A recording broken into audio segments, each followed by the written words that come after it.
En el cuarto paso de nuestro ejercicio vamos a trabajar en la definición de este dibujo a partir de la representación de detalles. En este caso tenemos que analizar cuáles son las zonas donde hay más carga de detalles importantes. Por ejemplo, acá esta parte del paño es muy importante porque tiene una especie de encaje. Digamos que estos planos de acá se pueden mantener por ahora, como se han planteado, pero tenemos que trabajar muy seriamente en la definición de detalles que se encuentran en esta zona. Fíjense que acá todavía no se ha logrado la cantidad de luz y es precisamente porque he preferido dejar eso para el final porque las luces acá configuran detalles, a veces con pequeños gestos como estos que estoy haciendo. Entonces hay que ir mirando bien todos los detalles del encaje de esta tela.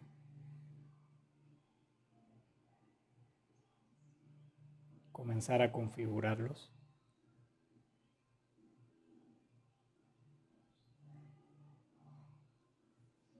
Respetando muy claramente las diferencias entre zonas de luz y zonas de sombras.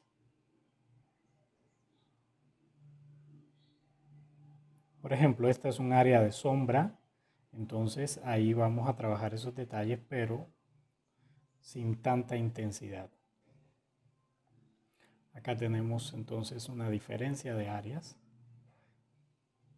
que vamos a ir logrando, como les decía, con pequeños gestos. Por ejemplo, esto es un gesto muy, pero muy preciso, al igual que esto.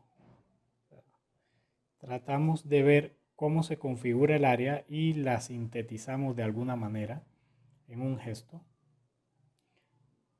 Y a veces en planos más grandes como este, pues sí lo vamos configurando más a la manera de claroscuro. Fíjense que ya el agarre del lápiz es similar al agarre que hacemos para escribir porque estamos buscando precisión y detalles.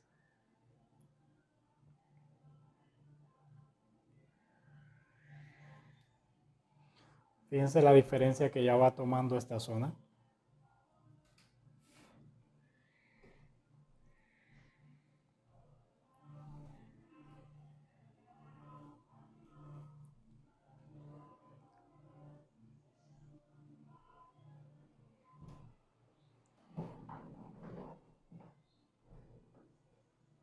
Deben ser capaces de hacer esto que estoy haciendo, detalles sin apoyar la mano en el dibujo. Por eso me refiero a gestos. Porque acá puedo porque estoy fuera del dibujo, pero acá ya no sería correcto.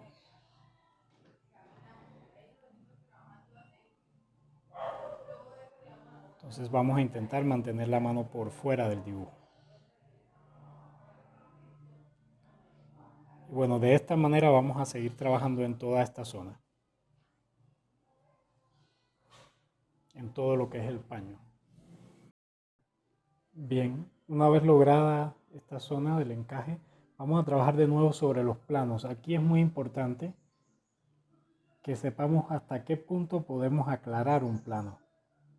Recuerden que todavía no estamos en el paso final, que es lograr las luces más fuertes. Entonces hay que mantener mucha precisión a la hora de diferenciar áreas. Fíjense bien, estoy aclarando este plano en las zonas donde limita con otras sombras. Pero en el centro dejo el valor que ya había otorgado para que no se establezca una diferencia muy fuerte.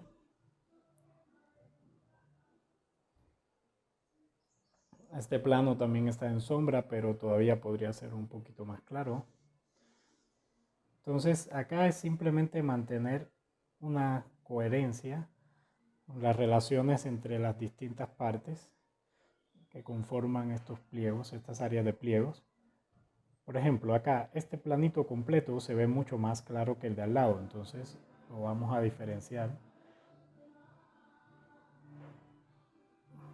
Mirando bien que donde limita con una zona oscura, como es este caso acá, se puede aclarar mucho más. Igual que en esta parte.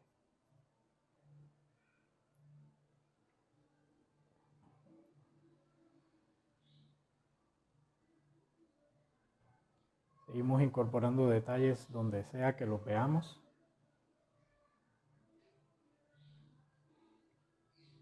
Bueno, y así sucesivamente trabajaremos en esta zona, estableciendo esas diferencias y comparando siempre las áreas. Y teniendo en cuenta que por ahora todo tiene más o menos los mismos valores porque no hemos llegado a la parte donde vamos a enfatizar algunas luces que son más fuertes. Bien, otro detalle importante que tenemos que tener en cuenta, pues una vez que hemos trabajado estas zonas del paño, es que la textura del papel a veces ayuda. El grano es bonito, aunque por un lado pues crea dificultades, pero otras veces ayuda a lograr detalles como estos.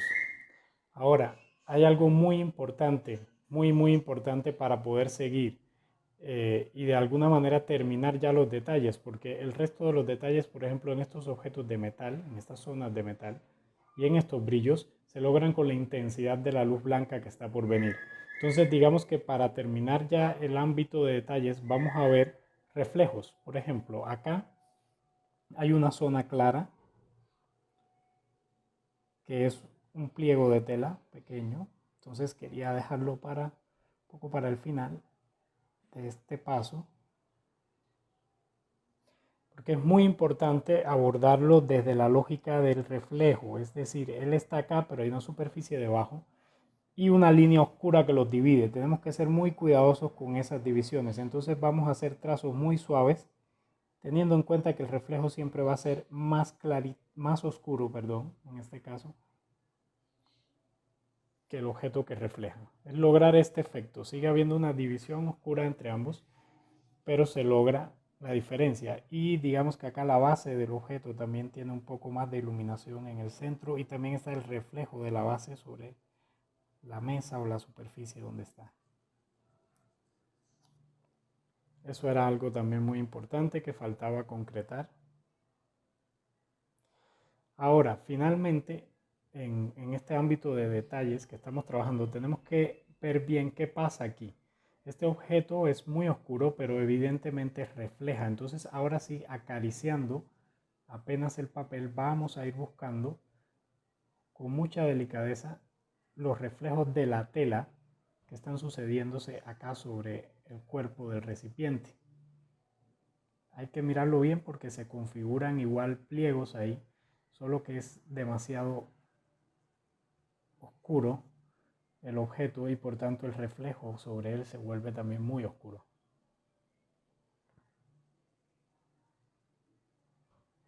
Se puede en este caso usar el dedo para suavizar todavía más esos reflejos, siempre y cuando tengamos los dedos muy limpios y estemos seguros de que no van a transmitir grasa o suciedad al dibujo.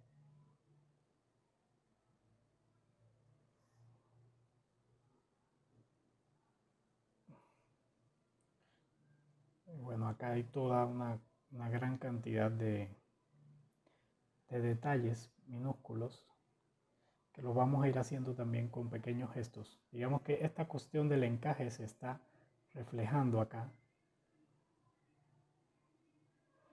Y eso sí aparecen como un poquito más luminosos.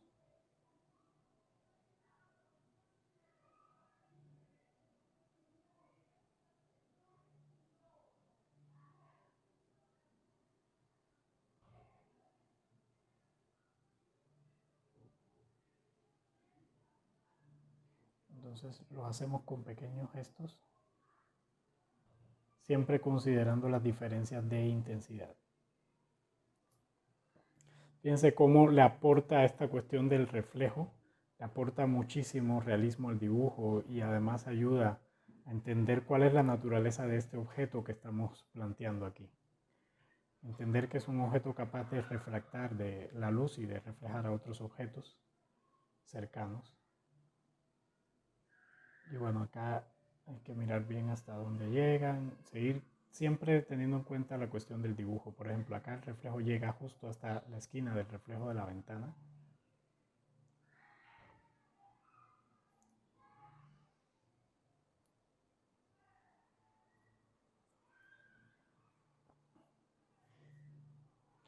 Y finalmente vamos a mirar que el objeto en sí no es completamente negro. Ya habíamos trabajado un poco esta luz de acá que tiene esta leve iluminación, creo que todavía se puede trabajar más. Acá ocurren otras cosas, como unas luces rectas que se reflejan ahí también. Esto ya lo planteamos, también tenemos esto, y si miramos bien acá se creó otro pequeño reflejo acá de luz en el borde del objeto. También lo hay arriba. Y además del lado de acá de la ventana, excepto el reflejo de esta pequeña pieza de metal aquí que es bien oscuro, lo demás es un poquito más claro que el resto del cuerpo del objeto. Entonces, estas cosas hay que tener en cuenta siempre que se deben hacer apenas acariciando el papel con el lápiz. Es algo muy leve, es como un roce. Todo esto le va a aportar muchísimo más realismo a la composición.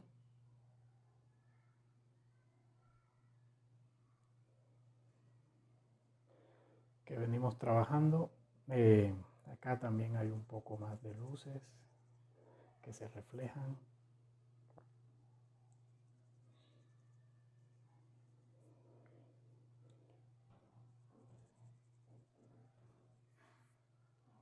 También habíamos abordado un poco los pliegos de este lado, se pueden terminar.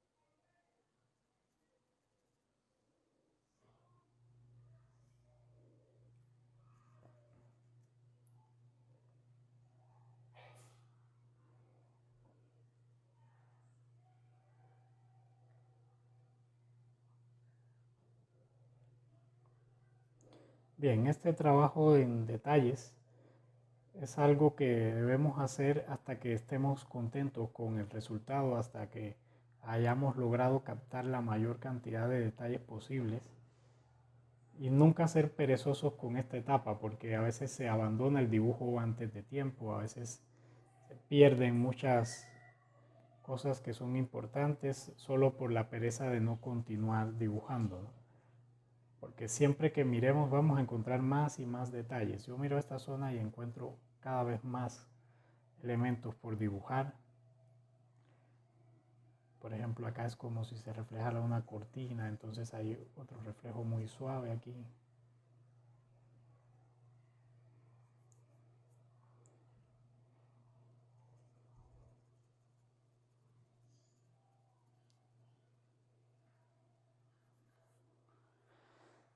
Y así podemos seguir hasta que cada uno determine que ha llegado a la cantidad de detalles máximos. Vamos a pasar entonces al próximo paso, que es la definición de las luces más intensas.